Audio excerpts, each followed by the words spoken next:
The Soulsborne games has some of the best bosses of all time.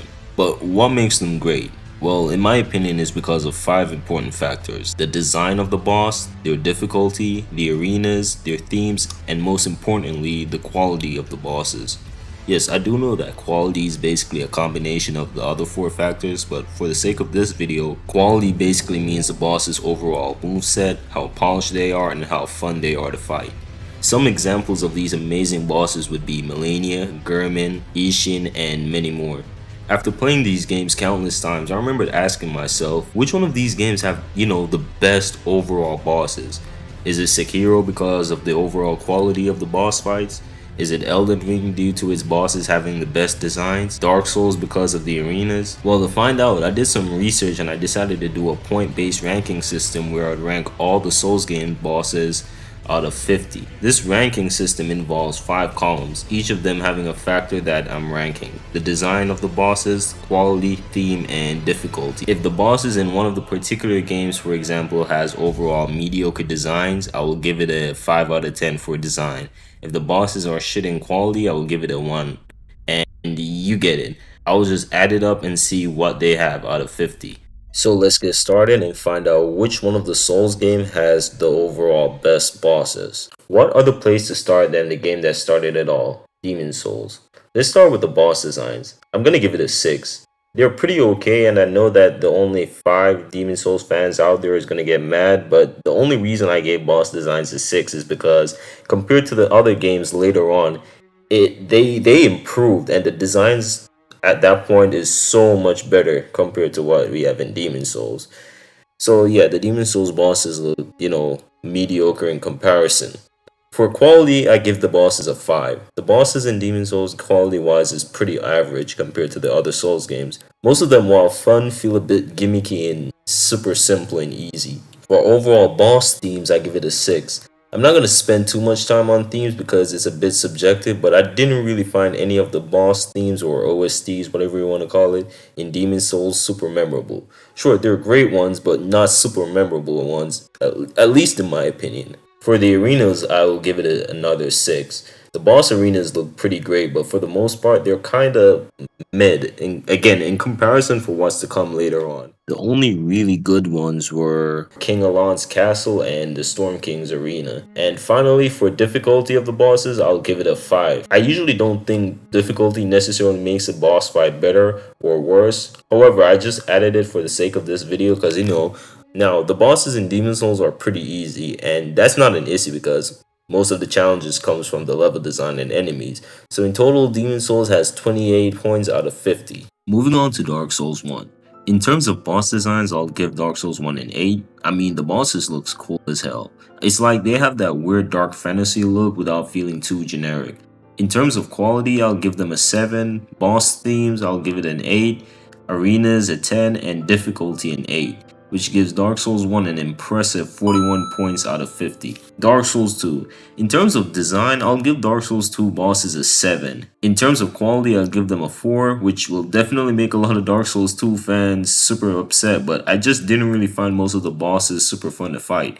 They either have this weird shitty hitbox or their moveset just feels a bit bland. However, there are some good fights quality wise, it's just that Dark Souls 2 focused too much on quantity, making the overall boss fight experience rather mid. For boss theme or soundtrack, I'll give it a 5, not enough memorable boss OSTs in my opinion. For arenas, I'll give it a 6. The boss arenas in Dark Souls 2 just feel a bit bland, gray, and dark. Sure, they have some cool ones like the old Iron King or Sir Alon, and some other ones as well, like the one guy we have to fall down and summon some other dudes. I forgot his name, like the Ivory King. Yeah, his boss arena looks cool. Apart from those, the rest just feels a bit bland, so I don't know.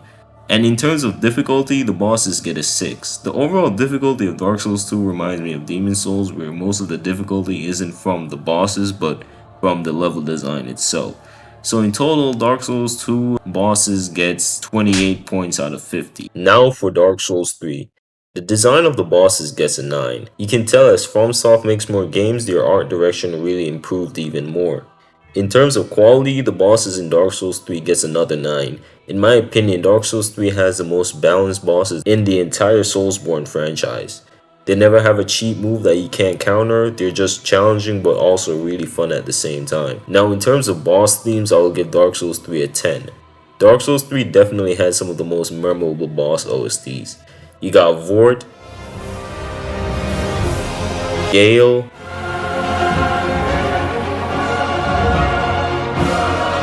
and most importantly, the Soul of Cinder.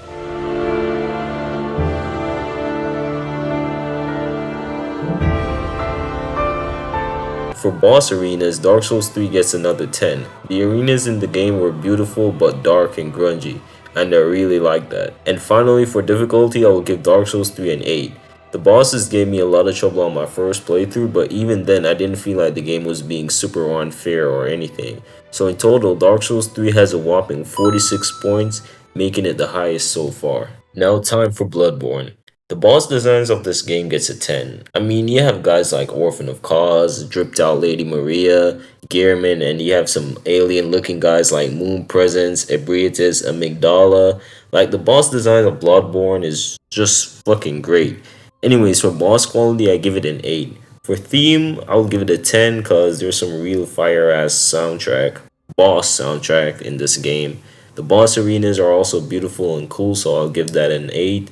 And for difficulty, I'll give the bosses a 9. Because not gonna lie, they kicked my ass a lot, especially on my first playthrough. With all these points added up, Bloodborne gets a whopping 45 out of 50 for its bosses. Sekiro. I really like the designs of the bosses in Sekiro, so I'll give it a 9. In terms of boss quality, I'll give it a 10, which is our first perfect score for overall quality.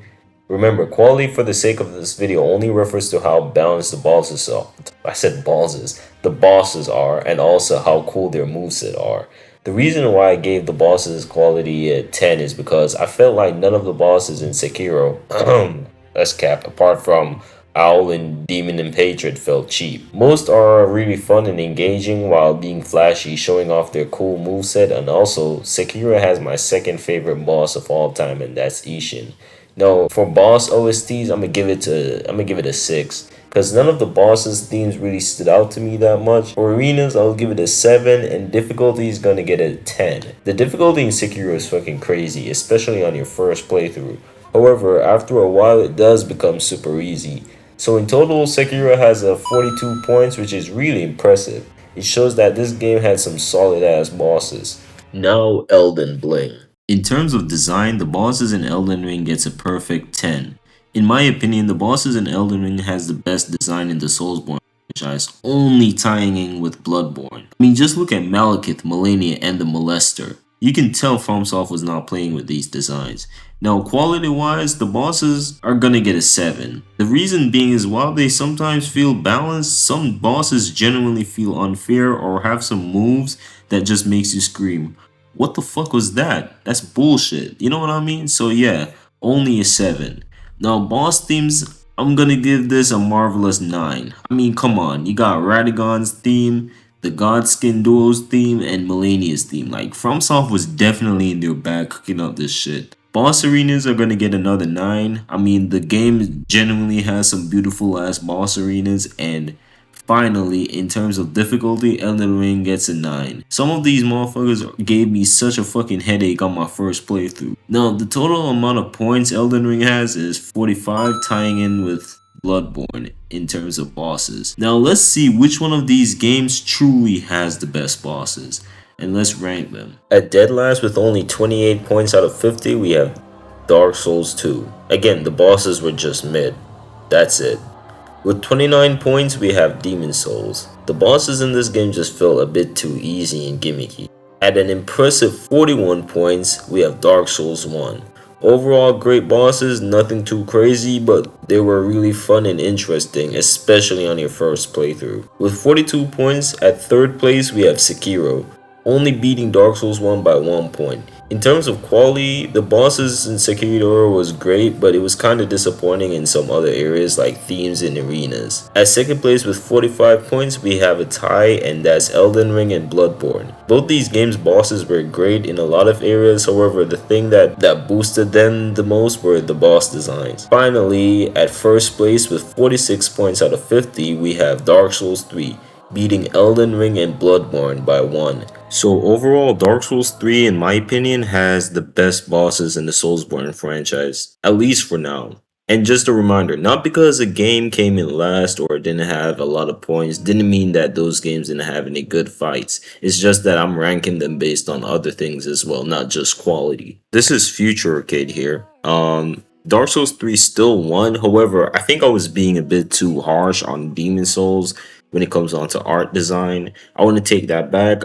I want to give Demon Souls art design a 7 or 8. I always give it an 8. The reason why I said 6 at first was not because it's bad or anything, but because compared to the other games, it's not really up there. But after looking through some of the fights, I'm like, yeah, these boss designs were really good. I don't know what I was on about. So yeah, I would take that back. Demon Souls gets a 8 in terms of boss design, which still is not, it still place it at second to last place because I think it's just 2 more points, but I think it was very unfair. So also, if you enjoyed this video and want to see more content like this, hit like, hit subscribe, and yeah, hope you guys have a good day.